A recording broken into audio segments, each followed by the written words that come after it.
kesadaran dan semangat untuk melakukan perlawanan terhadap manipulasi agama seperti dilakukan oleh klan Ba'alawi, kemudian bangkitnya perlawanan terhadap imperialisme ideologi asing. Kolosubo ini menjadi hadiah bagi Nusantara yang telah lolos dan lulus saat melewati zaman Kolobendu, dan Nusantara yang telah menebus karma pala akan menerima anugerah agung dari Sang Bobo Angoso dan Ibu Bumi.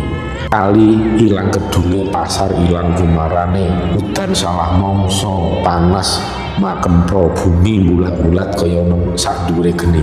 Dan dalam perjalanan melewati zaman Kolosubo, Jagat Dewa Batara akan menganugerahkan seorang pemimpin sejati, yakni Ratu Adin, yang akan menjaga keadilan di bumi pertiwi agar senantiasa zaman Kolosubo dapat berlangsung selamanya di Nusantara.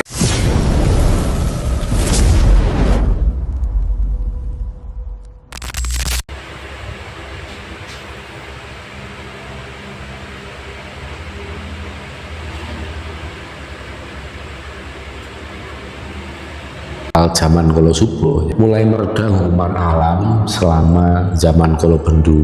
Meredanya zaman Kolobendu sekaligus menandai dimulainya zaman Kolosubo. Nah, di zaman Kolosubo ini digambarkan dengan meningkatnya kadar kebahagiaan rakyat kecil karena sudah mulai merasakan angin segar yang berhembus. Mereka mulai menjalankan aktivitasnya dalam memenuhi kebutuhan hidup sehari-hari dengan damai dan mudah. Roda perekonomian pun mulai terbangun. Kebutuhan akan sandang dan papan tercukupi. Ini sebagai jalan menuju tatanan yang ideal, yakni tercapainya tujuan bersama, yaitu kemerdekaan lahir dan batin. Bermulanya suatu babak baru, orang merasakan ketentraman, kebahagiaan yang lebih besar karena terlepas dari penjajahan pola pikir serta penjajahan lahir dan batin. Saya harus katakan selamat tinggal zaman Kolobendu, selamat datang zaman Kolosubo. Di zaman Kolosubo ini menjadi momentum titik balik zaman Kolobendu.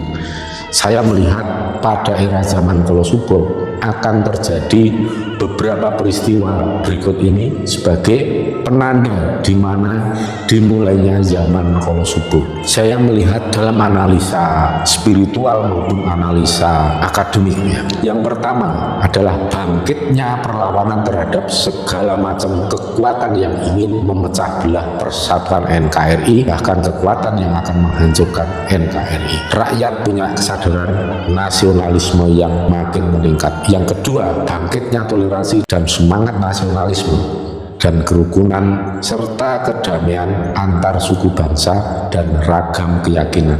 Yang ketiga, era ini diwarnai bangkitnya kesadaran dan semangat untuk melakukan perlawanan terhadap manipulasi agama seperti dilakukan oleh klan Ba'alawi, kemudian bangkitnya perlawanan terhadap imperialisme ideologi asing.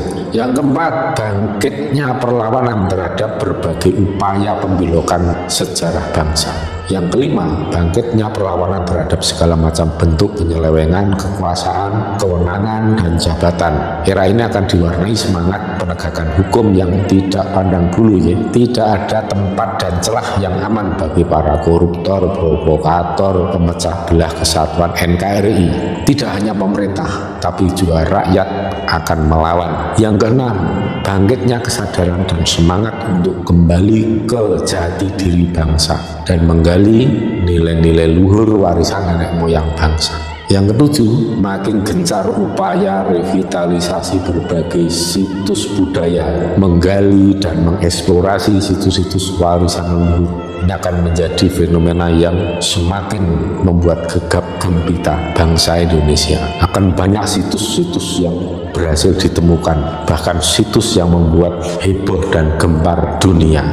Yang kedelapan, dalam era zaman Kolosubo ini banyak ditandai juga bayi-bayi lahir dengan menggunakan nama Jawa kuno atau nama-nama sesuai dengan tradisi budaya suku bangsa yang ada di Indonesia ini, atau nama-nama yang berakar pada budaya lokal. Dan mungkin banyak orang-orang yang nanti sudah terlanjur menggunakan nama-nama yang ada saat ini dipakai itu merasa tidak nyaman, kemudian berkeinginan untuk mengganti dengan nama-nama Jawa atau nama-nama berakar pada budaya lokal. Ini nanti akan terjadi fenomena seperti ini ya, sedulur-sedulur. Yang kesembilan, kemandirian NKRI semakin besar, meliputi bidang pangan, sandang, papan, dan terutama sumber daya energi dan industri, serta teknologi canggih hingga sistem pertahanan dan keamanan. Jadi untuk ke depan nanti bangsa Indonesia ini akan mampu menciptakan berbagai alutsista yang canggih yang tidak perlu bergantung pada negara lain, tidak bergantung pada impor. Dengan kemandirian ini maka Indonesia semakin disegani oleh negara-negara yang lain. Para pemirsa YouTube Surya Kais yang budiman, zaman Kolosubro ini menjadi hadiah bagi Nusantara yang telah lolos dan lulus saat melewati zaman Kolobendu, dan Nusantara yang telah menebus karma pala akan menerima anugerah agung dari Sang Bobo Angkoso dan Ibu Bumi. Bumi Pertiwi akan mengeluarkan semua sumber daya alam yang selama ini masih disembunyikan. Karena yang Anda lihat saat ini, tambang-tambang yang sekarang bisa dieksplor itu sebenarnya belum sebanding dengan deposit yang disembunyikan oleh kekuatan yang ada di Nusantara. Kekuatan para leluhur agung, para jagat Dewa Batara sengaja menyembunyikan kekayaan sumber daya alam di Nusantara ini supaya tidak dihabiskan oleh orang-orang yang serakah yang hidup di zaman Kolotido dan zaman Kolobendu. Iklim akan kembali bersahabat, curah hujan akan mencukupi kebutuhan air sepanjang waktu. Jadi tidak ada musim kemarau yang kekeringan. Nanti alam semesta akan memenuhi air yang berlimpah sehingga tidak terjadi banjir di saat musim penghujan dan tidak terjadi kekeringan di saat musim kemarau. Kalau zaman Kolotido dan Kolobendu digambarkan kali hilang kedune, pasar hilang gumarane, udan salah mongso, panas makempro, bumi mulat-mulat kaya sadure geni. Nanti semua akan kembali seperti sedia kala, seperti Indonesia pada 40 tahun yang lalu, bahkan akan lebih subur lagi mungkin seperti ratusan tahun yang lalu. Namun demikian, kondisi yang semakin baik ini tentunya harus dipertahankan dan dilestarikan sehingga setiap orang tidak boleh lengah dan mengulang kesalahan di masa lalu, sehingga akibatnya Nusantara Indonesia menerima bebendu di masa Kolotido dan Kolobendu puncaknya. Jadi ibarat kata generasi bangsa yang durhaka kepada leluhurnya karena sudah kembali eling ke jati diri, kebungulih nyang ngandane, maka telah diampuni karena orang-orang sudah kembali ke jati dirinya, maka leluhur agung dan jagat Dewa Batara memberikan ampunan dan memberikan restunya. Sebuah gambaran situasi kondisi yang sangat ideal bagi penduduk Nusantara ini harus dipertahankan. Dan dalam perjalanan melewati zaman Kolosubro, jagat Dewa Batara akan menganugerahkan seorang pemimpin sejati, yakni Ratu Adil, yang akan menjaga keadilan di bumi pertiwi agar senantiasa zaman Kolosubro dapat berlangsung selamanya di Nusantara. Ratu Adil yang lahir di Nusantara sebagai pribumi Nusantara, yang akan memimpin Nusantara, tetapi akan menjadi inspirasi bagi dunia penduduk planet bumi ini. Disitulah Nusantara akan mencapai mercusuar dunia, akan menjadi kiblat spiritual dunia pula. Tahun berapa kira-kira?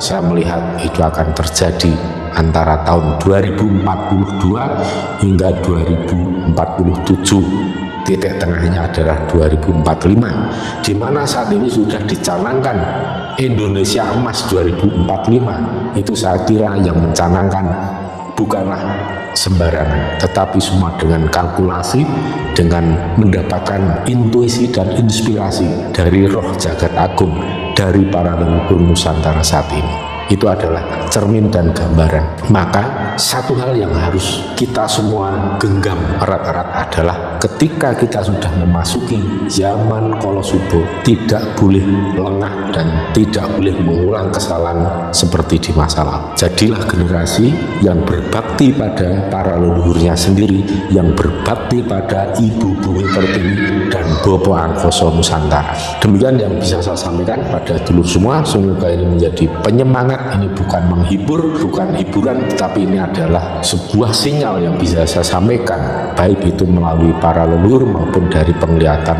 lahir dan batin saya pribadi yang dikuatkan oleh para leluhur. Sedangkan yang bersedia dan mampu berselaras dirinya akan selamat dan menjadi individu yang akan mendapatkan keberuntungan yang besar, bahkan menjadi individu yang meraih hidup makmur, mukti wibowo dan bahagia di zaman Kala Suba. Dan ingat, zaman Kala Suba tidak lama lagi, maka di akhir tahun ini itu akan sudah bisa dirasakan angin segar berhembus. Itulah angin yang dihembuskan oleh zaman Kala Suba, dan dari situlah alam semesta akan mulai menebarkan anugerah kepada siapa?